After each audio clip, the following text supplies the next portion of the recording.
హల్లెలూయా. అందరికీ praise the lord. తిరిగి మీకు ఆత్మీయ ఆహారాన్ని అందించడానికి దేవుడు మరొక తరుణాన్ని నాకు అనుగ్రహించాడు. కాబట్టి జాగ్రత్తగా మీరు వినాలని ప్రభు పేరట మనవి చేయుచున్నాను. ఇప్పుడు మనం ధ్యానించబోయే ధ్యానాంశము హబక్కుకు. హబక్కుకు అను మాటకు అర్థం ప్రేమతో కౌగిలించుకునేవాడు. ఈ యొక్క గ్రంథాన్ని రచించిన వ్యక్తి హబక్కుకే. సుమారు క్రీస్తు పూర్వం 605 సంవత్సర కాలములో ఈ గ్రంథం రాయబడింది.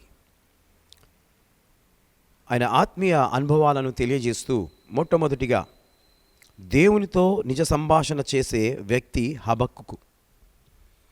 దేవునితో మాట్లాడే వ్యక్తి హబక్కుకు. హబక్కుకు మొదటి అధ్యాయం 3వ వచనంలో నేను చదువుతాను, మీరు వినాలని ప్రభు పేరట మనవి చేయుచున్నాను. నన్నెందుకు దోషము చూడనిచ్చుచున్నావు? బాధ నీవేలా ఊరకయే చూచుచున్నావు?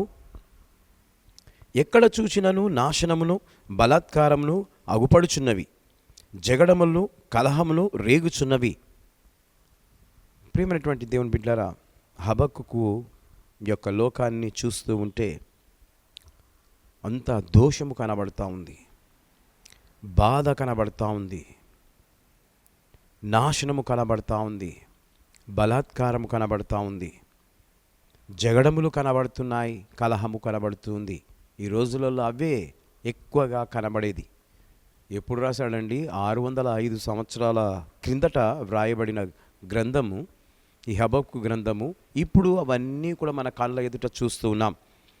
ఇక్కడ హబక్కు దేవునితో జరిపే సంభాషణలో తన మనసుతో ప్రశ్నను బాహాటంగా, యథార్థంగా, నిజాయితీగా తన మనసు విప్పి దేవునితో మాట్లాడుచున్నాడు. దేవునితో ముఖాముఖి మాట్లాడుతున్న హబక్కుకు ఎంత చక్కగా అడుగుతున్నాడు. ఇది హబక్కులో యథార్థమైన స్వభావం. మన జీవితంలో ఎదురయ్యే ఏ ప్రశ్నకైనా సమాధానము ప్రభు అయిన యేసుక్రీస్తు ద్వారాను, బైబిల్ ద్వారాను మనకు కలుగుతాయి. నిజమే దేవుని బిడ్డలారా, మీకు ఏ బాధ వచ్చినా, ఏ కష్టం వచ్చినా బైబిల్ గ్రంథాన్ని ఎదురుపెట్టుకొని చదవండి. దేవుడు వాక్యం ద్వారా మీతో మాట్లాడతాడు. నీ మనసులో ఉన్న ప్రశ్నలు దాచుకోకుండా యథార్థంగా దేవునిని ప్రార్థనాపూర్వకంగా అడిగితే ఖచ్చితంగా సమాధానం ఇస్తాడు. హల్లెలూయా. నీకు సమాధానం దొరకడం లేదా? నువ్వు ప్రార్థనాపూర్వకంగా ఉండి దేవుణ్ణి అడుగు, ఏదైనా ఆయన వాక్యం ద్వారా సమాధానం ఇస్తాడు. లేకపోతే చిన్న స్వరముతో తను నీతో మాట్లాడతాడు, లేకపోతే సేవకునితో నీతో మాట్లాడతాడు. ఏదో రకంగా దేవుడైతే నీతో మాట్లాడతాడు. బైబిల్ గ్రంథంలో యెషయా గ్రంథం 7వ అధ్యాయం 10వ వచనంలో, నీ దేవుడైన యెహోవా వలన సూచనను అడుగుము, అది పాతాళమంతా లోతైనను సరే, ఊర్వలోకమంతా ఎత్తైనను సరే. చూడండి, నీది ఏదైనా కానీ దేవుణ్ణి అడగాలని మరి వాక్యంలో వ్రాయబడి ఉన్నది. ఆ సూచనలు దేవుడు నీకు తెలియజేస్తూ ఉంటాడు. కొన్ని సందర్భాలలో నేను బయటికి వెళ్ళినప్పుడు దేవుడు అన్నాడు, ఆ స్థలానికి వెళ్ళకు, ఇక్కడ వేరే స్థలానికి వెళ్ళు అని అన్నాడు. నేను దేవుని మాటకు లోబడి అక్కడికి వెళ్ళకుండా ఇటు వెళ్ళాను. ఇక్కడ దేవుడు నా ద్వారా కొంతమందికి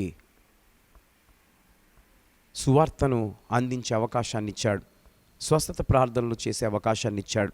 కాబట్టి దేవుని మాట మనం వింటే మనము ఫలభరితంగా, సంతోషంగా మనం ఉండగలుగుతాం. కాబట్టి అది పాతాళమంతా లోతైనను సరే, ఊర్వలోకమంతా ఎత్తైనను సరే, దేవుడు ఏదైనా కూడా ఆయన మనము అడిగి వెళ్ళాలని ప్రభువు చెప్తూ ఉన్నాడు. ఆలోచన, సూచన అడగాలి. మనం జీవితంలో ఎదురయ్యే అనేక ప్రశ్నలకు దేవుడు జవాబిస్తాడు. ఎవరండి ఇస్తారు? దేవుడిస్తాడు జవాబు. అంతేగాని ఏదో ఒక సమస్య వచ్చిందని దేవుని మీద తిరుగుబాటుగా మాట్లాడకూడదు. చాలామంది ఈ రోజులలో అదే చేస్తూ ఉన్నారు, తిరగబడుతూ మాట్లాడుతూ ఉన్నారు.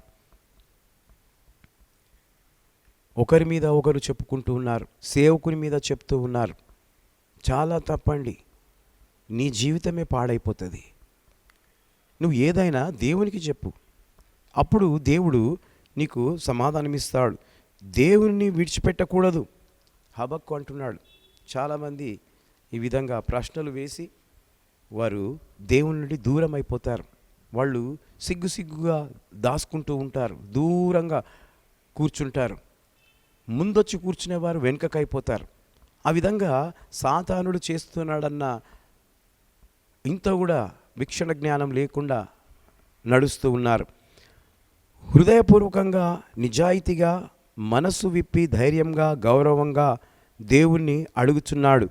నీవు నేను కూడా దేవుణ్ణి ఈ విధంగా అడిగి జీవితంలో ఎదురయ్యే సమస్యలను పరిష్కారం పొందాలని కోరుతూ ఉన్నాడు. కాబట్టి ఈరోజు నీకు పరిష్కారం దొరకడం లేదా? దేవుడు ఈరోజు నీకు పరిష్కారం ఇవ్వడానికి ఆయన ఎదురు చూస్తూ ఉన్నాడు. కాబట్టి నీవు సిద్ధపడి ఆయన అడుగు, దేవుడు జవాబిస్తాడు. దేవుడి మాటలు దీవించి ఆశీర్వదించును గాక. May God bless you.